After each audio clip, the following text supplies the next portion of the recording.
sure to hear you. Thank you. My name is Mr. Cannings. I'm a resident of Vito Rocklet Ward and a part. That baffles me too, the previous gentleman saying that it is a rather risky venture. In my tenure, from 1991 to 2000, we had 4 owners.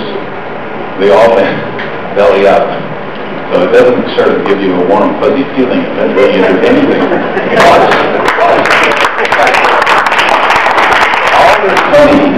All this money for 16 games, 16 Saturday or Sunday afternoons, 3 or 4 hours each, times 16 would be about 100 hours. You're putting all that money into that. A, it's risky, and B, does it make sense?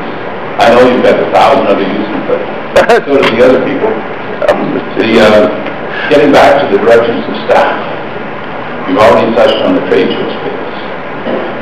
It did call for the elimination of all housing, and you came back with 208 units. Also, it called for the elimination of commercial space. This is all palatable to the majority of councillors. I believe the vote was 17-4. You came back with 400,000 square feet of commercial space. To my mind, my sort of unwashed, naive mind, that sounds like gross or colossal insubordination. Bravo! Bravo! Well, I mean, you were directed by council to do something, and you came back extremely short-handed. Is that your question, sir? Yeah. No, that's not a question.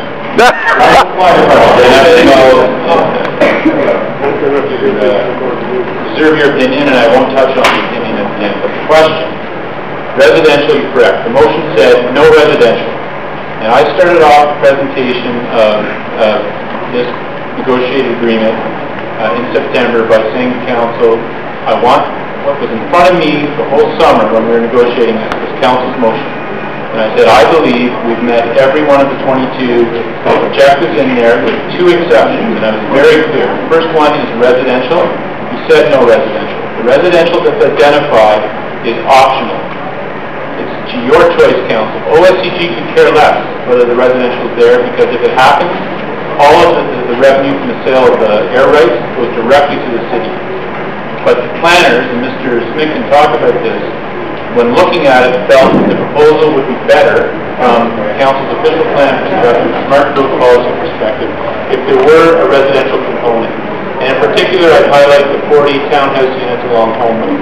It was felt that the current residents of Homewood would prefer to look at across the street at additional residences rather than the back end of a retail development. So it's based primarily on a planning rationale that we thought we would identify the potential for residential components solely for council's consideration and solely their option. And I'm not sure who told you that the motion said no commercial, if that's not correct. The motion spoke to no big box, large scale commercial, and you can talk to the proponents about how what's being proposed is not that. So, respectfully, Mr. Canning, my own view is that I failed on one direction in that motion, and that was to enhance trade show and consumer show spaces, which I spoke to earlier in the previous question. But you increased the square footage of the commercial by 400,000 square feet. Not by 400,000 square feet.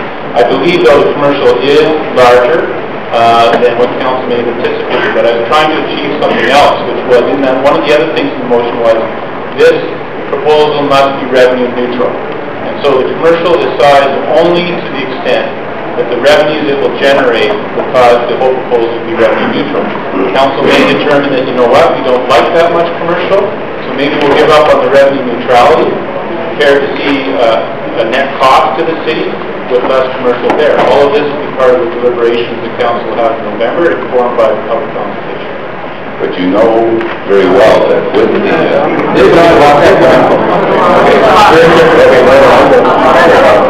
Okay.